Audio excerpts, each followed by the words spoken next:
Alors, le Globe-Trotter est arrivé à un de ses objectifs de la saison, c'est-à-dire le parc des îles Mingan. Hey, on s'en va plonger en dessous de l'eau, on va aller voir les homards, les oursins. J'ai vraiment hâte, c'est excitant. Une chance qu'on a des amis. Oui, une chance. Alors, le verdict, c'était vraiment cool.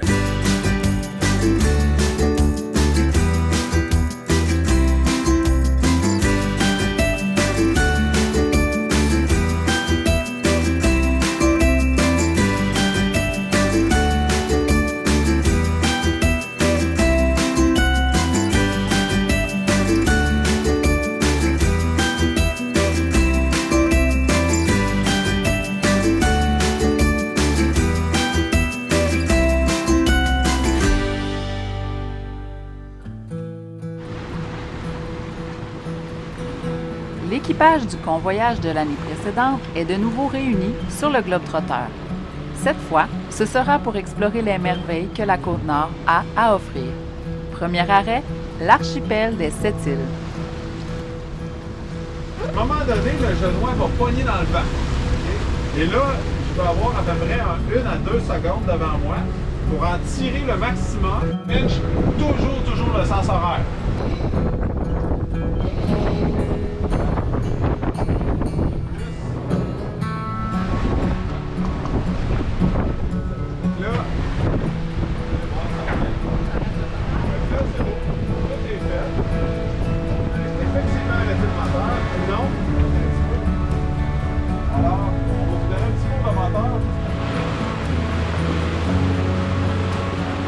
L'archipel des Sept-Îles aurait accueilli de nombreux pêcheurs basques, espagnols et français bien avant la venue de Jacques Cartier. Les îles offrent un beau terrain de jeu pour les navigateurs. Il est également possible de jeter l'ancre et explorer l'île Grande Basque qui offre 12 km de sentiers pédestres.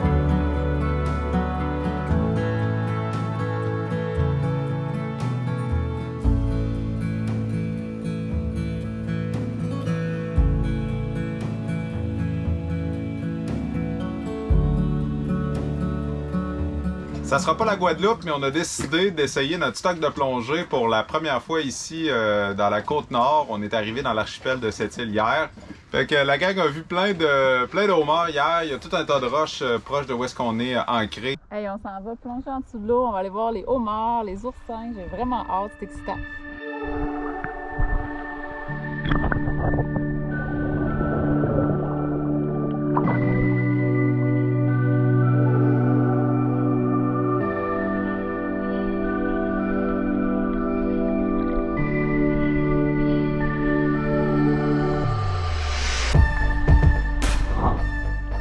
Verdict de la première plongée dans la Côte-Nord. Il y a du homard ici, les amis! Il y a du homard! À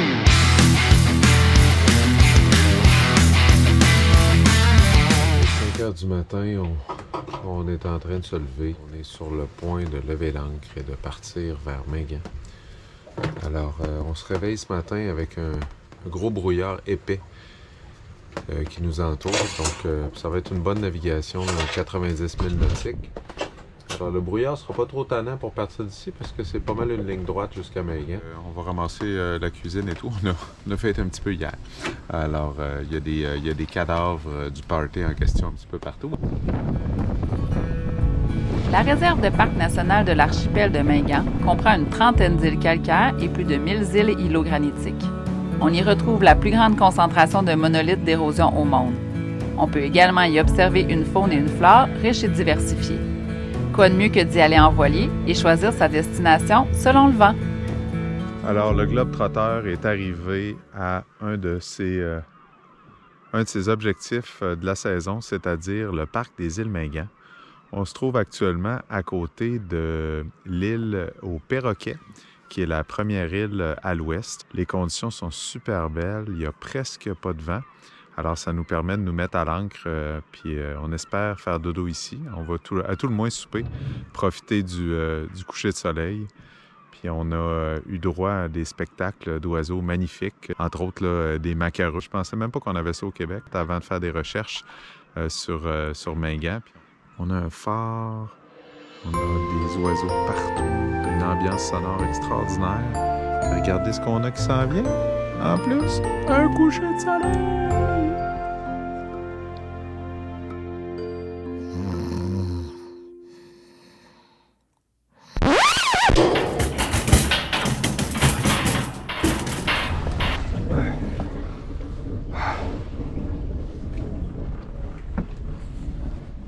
Yeah! Opération. Ah oui. C'est ça qui est là. Fait que c'est là depuis que j'ai mis en avant. Bon, ben finalement, on était sur de la roche à l'île au Perroquet. Alors, après que l'ancre ait décroché un peu trop de fois à mon goût et qu'on l'a entendu gratter contre un fond très rocheux, on a décidé, c'est pas grave, on avait un plan B. On va aller à Mingan, s'ancrer. Alors, j'avais tout identifié où on allait s'ancrer et tout. Malheureusement, après 1 heure à essayer, ça n'a jamais fonctionné. Alors, on a décidé de venir se mettre sur le quai commercial de Mingan, ici, le quai des pêcheurs. Alors, tout le monde est sorti sur le pont. Une chance qu'on a des amis.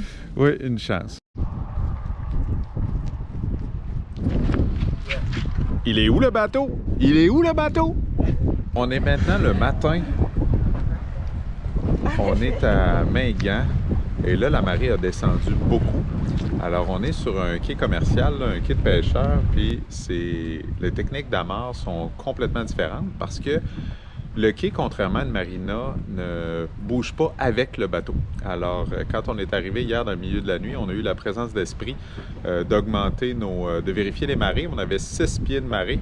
Alors, on a laissé beaucoup de slack sur nos amarres, puis on peut voir ici à quel point est-ce que l'amarre est tendue. Alors qu'elle était complètement lousse hier, on les a loussés encore là ce matin. Et on utilise aussi des espèces de planches pour s'assurer que les bouées en fait accotent et que le bateau frappe pas contre le quai.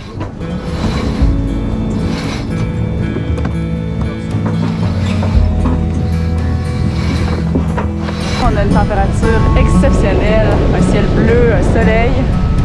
On mène une bonne vie.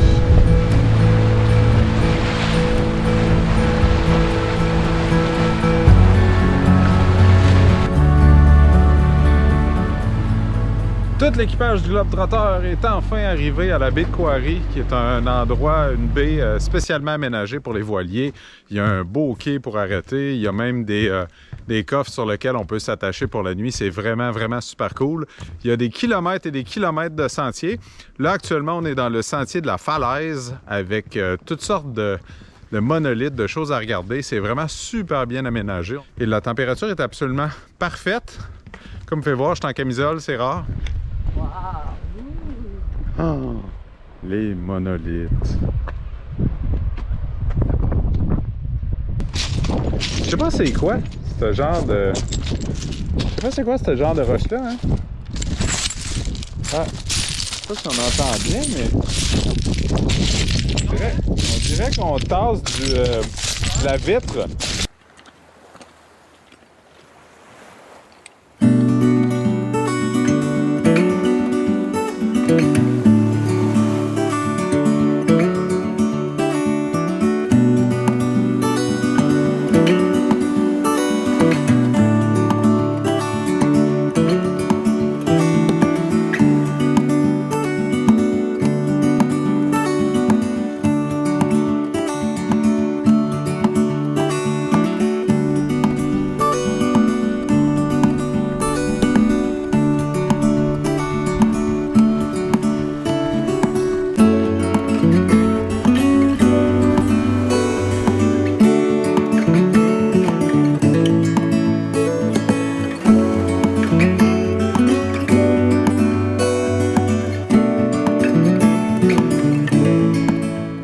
Aujourd'hui, on visite l'île Niapsco, en plein dans le milieu du bois. Alors, ça nous permet de voir un petit peu là, la végétation sur les îles, parce que sinon, les randonnées sont majoritairement sur le bord des plages pour pas qu'on vienne déranger les endroits de nidification des oiseaux puis des différents animaux, bref, qu'on touche pas à l'habitat naturel.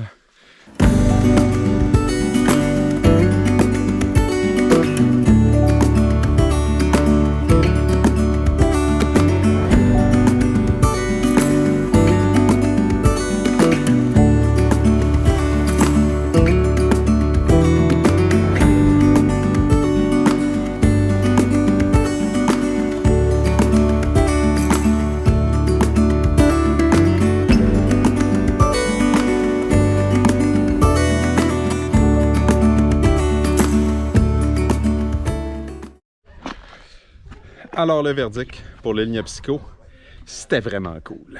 Alors, vraiment, là, une randonnée qui est très différente de l'île Quarry. Beaucoup plus de végétation, on passe par des marais, on a des pistes dans le bois, beaucoup moins aménagées aussi. On est vraiment impressionné par les monolithes. Fait je vais vous expliquer un petit peu comment ça s'est formé. Donc, les monolithes qu'on voit ici à l'arrière ont environ 7000 ans. Donc, au Québec, on a vraiment un patrimoine naturel exceptionnel. Et les monolithes, dans le fond, ce qui s'est passé, c'est que lors de la dernière glaciation, il y a 10 000 ans de ça, il y avait environ 2 ou 3 kilomètres de glacier qui étaient très lourds et ça l'a écrasé l'île. Puis, en écrasant l'île, lorsque le glacier s'est retiré à la fonte du glacier, il y a eu c'est comme quand on s'assoit sur un divan, dans le fond, ça s'est décompressé. Et là, étant donné que c'est de la roche calcaire qui est très friable, bien, ce qu'on voit, en fait, c'est la marée qui va avoir grugé petit à petit sur les monolithes. On est à Havre-Saint-Pierre. On avait prévu faire un beau petit dodo ici, découvrir la ville. Malheureusement, ça ne se passera pas comme ça. Et non, alors il n'y a pas de place pour nous à Havre-Saint-Pierre, malheureusement. Même si Diane a été extraordinaire, elle a essayé de nous trouver une place, de nous accommoder, mais ça n'a pas fonctionné. Alors on s'est contenté de mettre du fioul. On est en train de remettre de l'eau aussi dans les tanks grâce à Marc et la manivelle qui nous a permis de nous mettre à l'épaule et d'utiliser ces boyaux. Alors on est vraiment super contents. Merci Marc. On vient d'accoster à l'île du Fantôme qui va fort probablement être notre dernière île de notre visite de l'archipel de Mingan. On a un petit peu emprunté le quai de Parc Canada ici. Alors le quai où normalement les bateaux arrivent, les bateaux de croisière là, qui partent de Havre-Saint-Pierre. Alors on a la ferme intention de passer la nuit ici et de sacrer notre camp avant que les bateaux de croisière arrivent.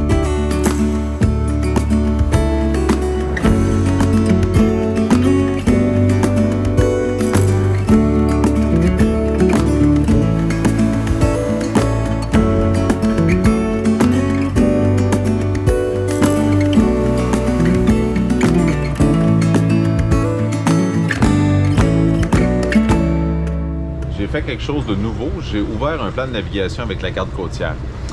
Étant donné que mon équipage a peu d'expérience, puis on va faire quand même un gros trajet, là, on fait des îles Mingan jusqu'à Rivière-au-Renard en passant par l'île d'Anticosti.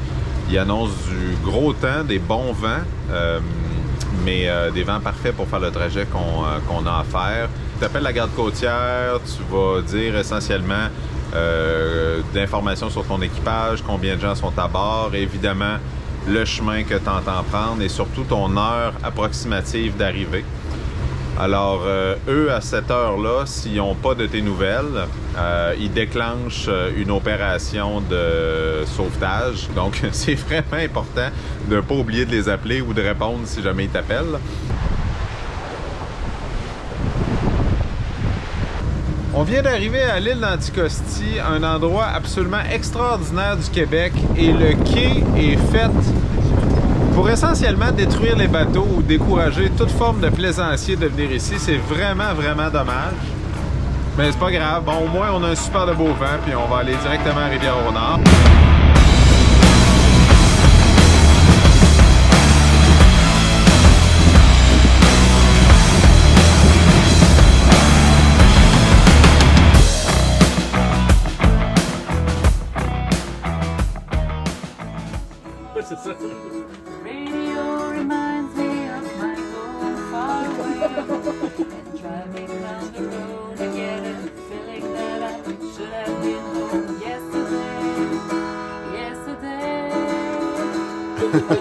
Merci.